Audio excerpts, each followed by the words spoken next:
Welcome back to HR with Love. I'm Rahana Latif, and in today's episode, we're talking about building workplaces where culture leads the way and people come first.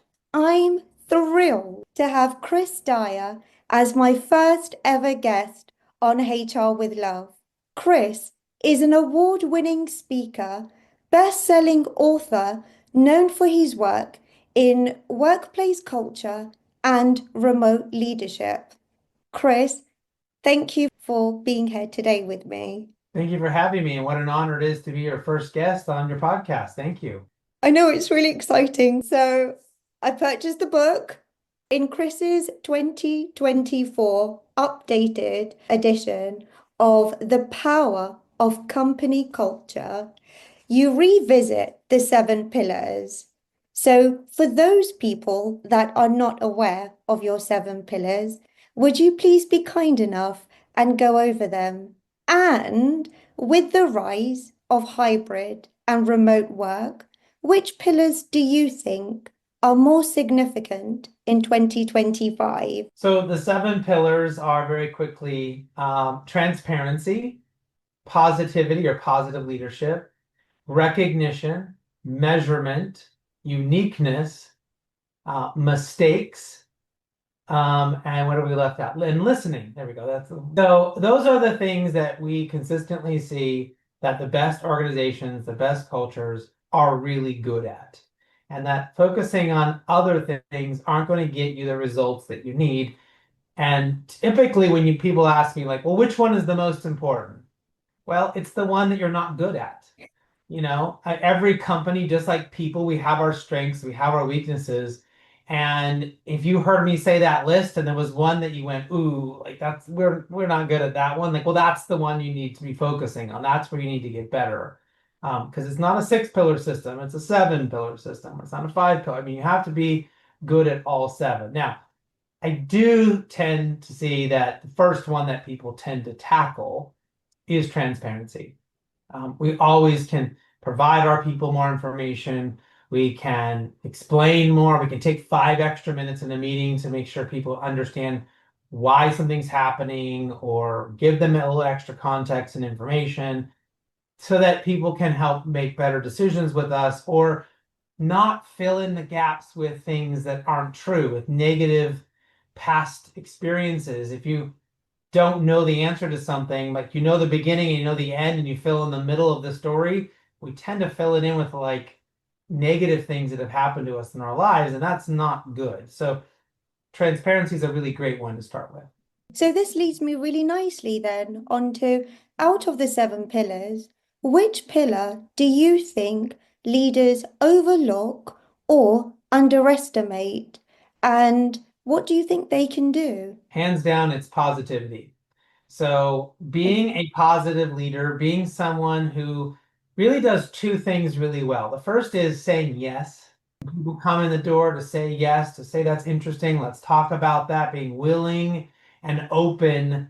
You may not ultimately say yes at the end. You may figure out that that's not a good idea or it's not the right time. But when someone comes in and they feel like you're that kind of boss, a kind of leader who it's like, yeah, let's talk about that. Like, that's interesting. Like, you're not a no, I don't have time. Nah, I can't do that right now. If you're constantly telling people no, or not making them feel heard in that moment, they stop bringing you great ideas. And you may have to put up with 99 boring, we've already thought of those ideas in order for that 100th one to come in the door and it's like, oh, that's magic. And that's what you put up with as a leader. Not every idea is going to be great that comes in your door, but if you're open to it, you're willing to talk and listen. But the second part of that positivity thing is that we need to focus on what's working first. We need to be curious and we need to be thinking about and talking about it and bringing up to light. I mean, the name of your podcast, it kind of really sets the tone for this, right? Where is the love? Where is the heart? Where is the good things happening in the organization?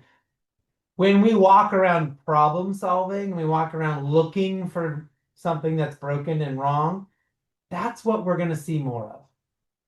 And when we focus first on what's working, like what's really good, or why are these three employees, why are they so awesome? What is it they're doing that makes them so special? Like, that is what good leaders get curious about, not these three people over here who aren't doing a good job. I'm going to spend all of my time and effort trying to either get rid of them or to make them be a little bit better. It just doesn't work. Like, we focus on what's good and things get better. We focus on what's bad, and I notice that things tend to get worse.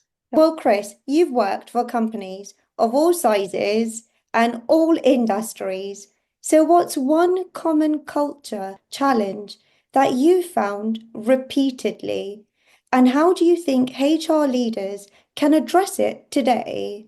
So, one challenge that most organizations deal with is how do we deal with mistakes? Okay. And you need to make the clear distinction here that there are errors and there are mistakes. Errors are not good. We do not tolerate them. Those are not things that should be happening at the company. Errors, someone gives the wrong medication to a patient. I mean, that's an error. It's not, but we have to figure out, and I think this is the big challenge that leaders have and HR teams have, when an issue arises and an employee has done something wrong, can we back up and take the time to really figure out, is this an error? They're not trained properly. They're apathetic. They didn't care. They don't take care of themselves. They haven't slept in 3 days. They did something stupid on the job they shouldn't have. They went out and had 6 pints of beer at lunch and then they came back and drove a forklift. Like, those are errors and those are things we don't want. Mistakes are, well, based on everything I knew at that moment, I made a decision and I was trying to help the client. I was trying to do the right thing. And it turned out I was wrong. Turned out it wasn't the right decision. But I was operating on a good premise. I was trying to do the right thing. And we want to take those moments and learn from them. We want to celebrate our people. We want to thank them for having the bravery to try and make the right decision. But here is what we do next time. And here's the information you didn't have, right? Or maybe no one else could have made a better decision than you. It was still the wrong one, but like we didn't know. And so HR has that challenge to help decipher which is which.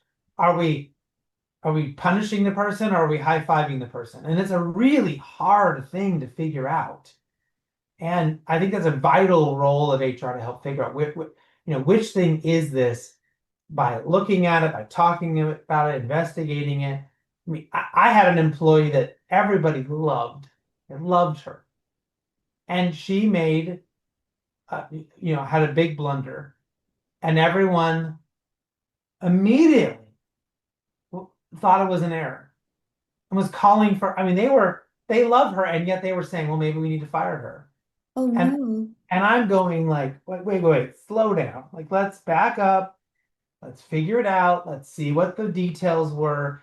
And what it turned out is all of us in the company would have made the same decision she made. She did the best she could. The client hadn't given us all the information. The client had failed to provide us some really important details that would have helped us make a better decision. And it turned out that that decision cost us $15,000. And so I said, I'm not going to punish her. I mean, she made the same decision I would have made in that exact moment with the information that she had. And so we went back to the client, explained the situation, and the client offered to pay us back the $15,000 because they realized they had been the ones who screwed up. Now we split it with them. We didn't make them pay the whole thing, but you keep your client That's happy. fair. But Right. but doesn't that just happen every day where we make judgment, we don't look at the facts, and we don't really ask the person what happened to investigate it and be fair and ethical. Yes, absolutely. And that's showing a level of care and a level of love for our people that we're going to get it right. Whatever it is, we need to get it right for them and for the organization as well. So this podcast is called HR with Love because I truly believe people are the heartbeat of any organization.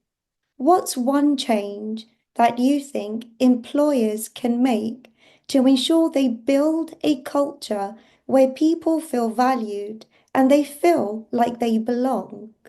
Well, we're now getting into the listening pillar. And We Okay. really need to have mechanisms in place to make sure that we are asking our people how they're doing. We have finding ways, and I have lots of different things in the book about how to do listening, but probably the easiest one we could talk about right now is this idea of a one question survey. Essentially, it's asking one question every week. So instead of asking 50 questions once a year, how do we just ask one question? Like, what's your biggest frustration right now?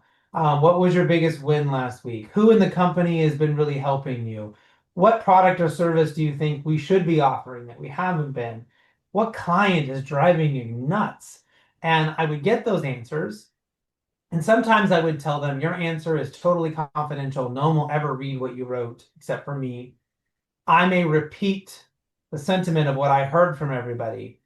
And other times I would tell them, whatever you write, I'm going to share with every single employee. Like every answer is going to go to every employee. So there's full transparency here, especially with questions like who's doing well at the company or what product and service. I mean, we're talking about fun and good things. I wanted to share that with everybody. When I ask serious, really intimate questions, you maybe want to have some level of confidentiality there, and I would review those only. But what was important was that I asked. More important was that, so if I asked on Wednesday, by next Tuesday at the latest, I went back to everyone and said, this is what I heard, and this is what I'm going to do about it. So maybe it was a good question.